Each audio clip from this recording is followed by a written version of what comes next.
Okay, guys, I need you to get out your Scholastic News that I put in your red folder last week. You're going to go ahead and get that out today, and we are going to go ahead and we're going to work through our Scholastic News together, okay? So go ahead and get that out, and we are going to read through it together, okay? So I'm on the front page. I'm going to go ahead and start reading, and you are more than welcome to read along with me, okay? Little green apple. A little green apple grows on a tree. How does it get from the farm to me? Okay, follow that apple. Look for the green apple in every picture. Number 1, farmers pick the apples. What comes next? Follow that apple. Number 2, the apples go into bins. What comes next? Follow that apple. Number 3, the apples go on a truck. What comes next? Follow that apple. Number 4, the apples are in the store. What comes next? What comes last? Eat that apple. Okay, talk about it. I swallowed an apple seed.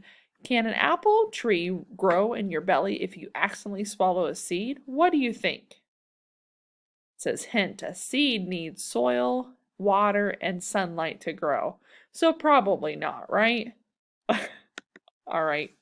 The last page is your questions, okay? So you're going to go ahead and fill these out at home and then turn them into me when you come back to school. So I'm going to go ahead and I'm going to read the questions to you and you are going to answer them at home, okay? It says the graph below shows how many apples one child picked.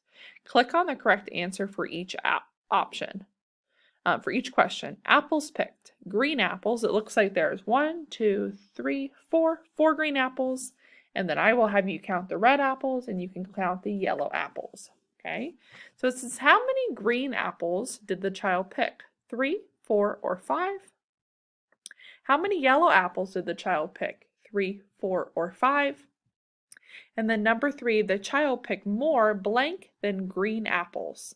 Is that red apples or yellow apples? Okay, guys, that is it for your Scholastic News. What I would like you to do, other than answering the questions, is you are going to go back through your Scholastic News and you are going to circle any sight words that you know. Any words that you look at and you go, hey, I know that word. I want you to go ahead and circle them. Chances are there's probably a lot more words than you think that you know. Okay, so there should be a lot of words that are circled on that page. Okay, guys, have fun.